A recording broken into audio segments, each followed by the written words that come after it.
Hello, my name is Chris and I will review the 2020 Chevrolet Bolt. The Bolt is an all-electric vehicle who underwent some minor changes. The range of this liquid-cooled battery is now 417 kilometers, a near 10% increase due to an improvement in the cell chemistry. The beauty of this change is that there was no hardware refitting necessary. No word as to whether this increases battery durability. In 2019, GM's tire fill alert was added. Bolt's looks are criticized, but I think it looks okay. Small electric cars are effective in urban environments over short distances. I'll talk about the drivetrain later. There is a bit of room in this hatch, and Ross always seems to carry so much crap around. Lowering the seats would help. The back seat is accessible if you watch your head entering. Once in back and sitting behind myself for reference, the room is very good for a subcompact. In front, there is good room in terms of height, length, and legroom, but it is in terms of general width that Bolt is a bit too narrow. This interior is a mixed bag, and GM can no longer ignore this given the Korean competition. The poor fit and finish and the cobalt feel of some of the materials makes this difficult to swallow, considering this model goes for $53,000 Canadian as tested. On the other hand, the big and bright infotainment screen and the digital dash are what you would expect at this price. The seats feel flimsy, but you do sit high and they do not generate discomfort over short periods because of that height. I recommend an all black leather. The outward visibility is extraordinary, one of the best ever in the entire auto industry, making city driving and parking a breeze. There is a Bose sound system that I did not test, and Bolt is available in many colors. This new 360 HD camera makes parking even easier, a nice touch. Also, electric aids were included in this tester, which I did not test. The drivetrain is sublime, feels powerful, sophisticated, and combined with the quiet, rattle-free interior, creates an above-average driving experience. Impressive. The one-speed automatic front-wheel drive architecture, combined with the 200 horsepower motor, delivers 266 pounds of the smoothest torque ever. You see the recharge times on the screen now. Driving the future really feels good. Here are my thoughts on the road. Hello, car lovers driving the 2020 Chevrolet Bolt. You may remember I reviewed the 2018 Bolt. I'm reviewing it again. Ross hadn't tried it, and this has an increase in range. It used to be 383 kilometers. Now it is 417 kilometers, which is significant. They did that by the battery pack has not changed. They changed the batteries inside, and that's why you have a higher output. I believe before it was 60 kilowatt hours. Now it's 66. So what to say about this vehicle? Well, we'll start with the outside styling. I like the outside styling. I think it looks good. It's almost European. It doesn't draw too much attention to itself. I think GM did, on balance, a pretty good job with that. Moving along now to the inside. Well, a few things to say about this interior. Well, I'm going to talk about, first of all, this incredible visibility. It's excellent. It really gives a nice greenhouse, and you can see where you're going, and when you're parking, you're not guessing. Speaking about parking, there is a 360 camera, and there is also an excellent rear backup and front view camera.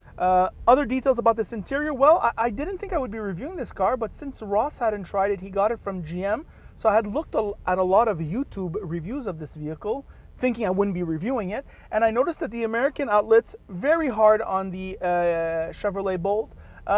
Some were good reasons, others were perhaps less good reasons. I'm going to try to address some of them and tell you what I think, because I'm sure you've watched many reviews also, so it's a nice way to compare. First, let's talk about this drivetrain, the motor, the programming of the take-up of the gas pedal, the brakes, the acceleration, the general drive qualities, the suspension, high level stuff. This is a much higher level experience than you will get from a gas powered subcompact car any day of the week. All right, so that is a much increased value in that sense. The increased range, of course, is always welcome. Though at 383 it was pretty good. We're going to talk a little bit now about this infotainment. This infotainment, very clear, very nice.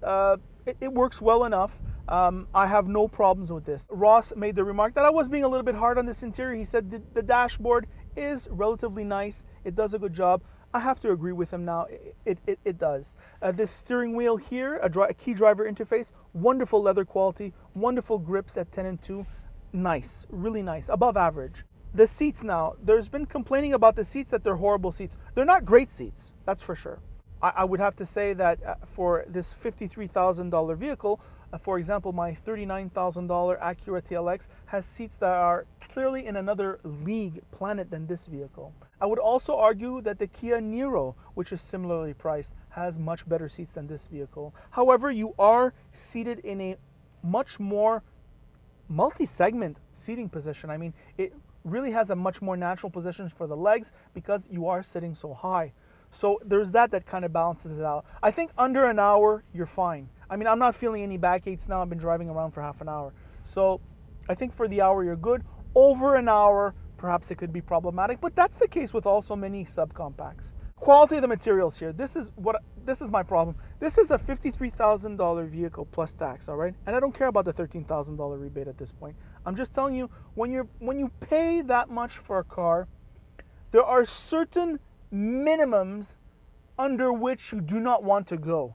And I feel that the plastics here feel GM 2010 Malibu. That's what it feels like. This interior styrofoam-like material, don't worry about it, it's not styrofoam, it's actually a half-decent quality plastic. The fit and finish here, maybe not the best.